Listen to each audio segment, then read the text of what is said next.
এবার আমরা যে নিয়মটা দেখব এই নিয়মটা অবশ্যই মাথায় রাখতে হবে ভালো করে, যে এই যে as well এবং as, তারপরে with অথবা together with, ঠিক আছে, together with, তারপরে ধরো যে accompanied by, accompanied by etcetera, আরো আছে অনেকগুলো আর কি। তো এগুলো যদি থাকে তাহলে আমরা তার জন্য যে ভার্বটা নিব সেই ভার্বটা এস বাই এর যুক্ত হবে কিনা বা কি ফর্মে বসবে সেটা প্রথম সাবজেক্ট অনুসারে হবে। কি সাবজেক্ট অনুসারে? সেন্টেন্সের মধ্যে এইগুলো দিয়ে দুইটা সাবজেক্ট যুক্ত থাকবে।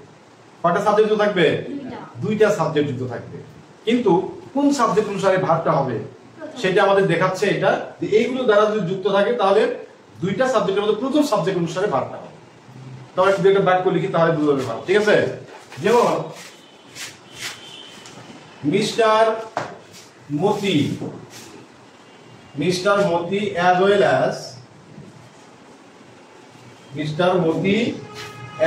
as his brothers, Mr. Moti as well as his brothers be responsible for this work,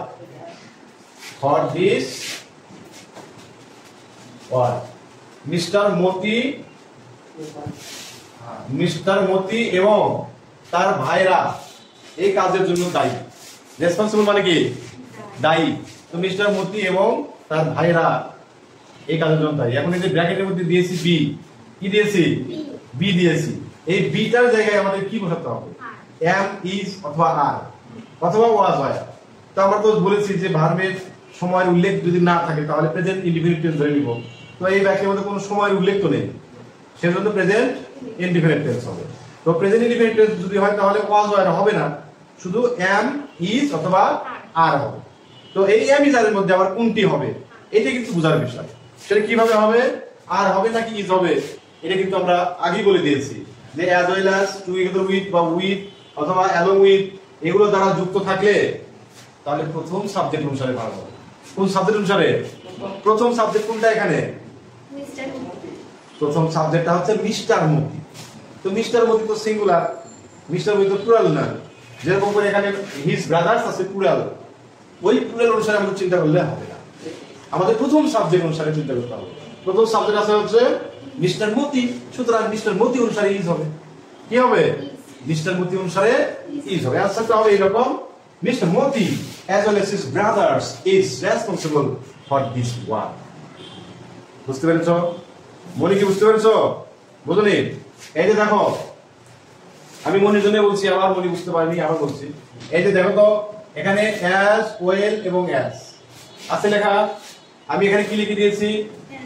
as well as অথবা with অথবা together, মানে এই জায়গায় থাকতে পারে।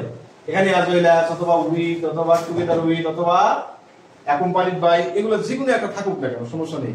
এখানে দুইটা সাবজেক্ট দ্বারা যুক্ত হচ্ছে, এটা দ্বারা দুইটা সাবজেক্ট যুক্ত হচ্ছে। একটা হচ্ছে এই যে এটা একটা, আর একটা মিস্টার মতি, এটা হলো 1 নম্বর সাবজেক্ট, এটা 2 নম্বর সাবজেক্ট। তো এই 1 নম্বর সাবজেক্ট বা 2 নম্বর সাবজেক্ট দুটাই আছে এই বি ভার্বের শুরুতে। বি ভার্বের প্রথমে, মানে এই বি ভার্বটা কোন সাবজেক্ট অনুসারে হবে? এই হিজ ব্রাদার্স অনুসারে হবে নাকি মিস্টার মতি অনুসারে? মিস্টার মতি।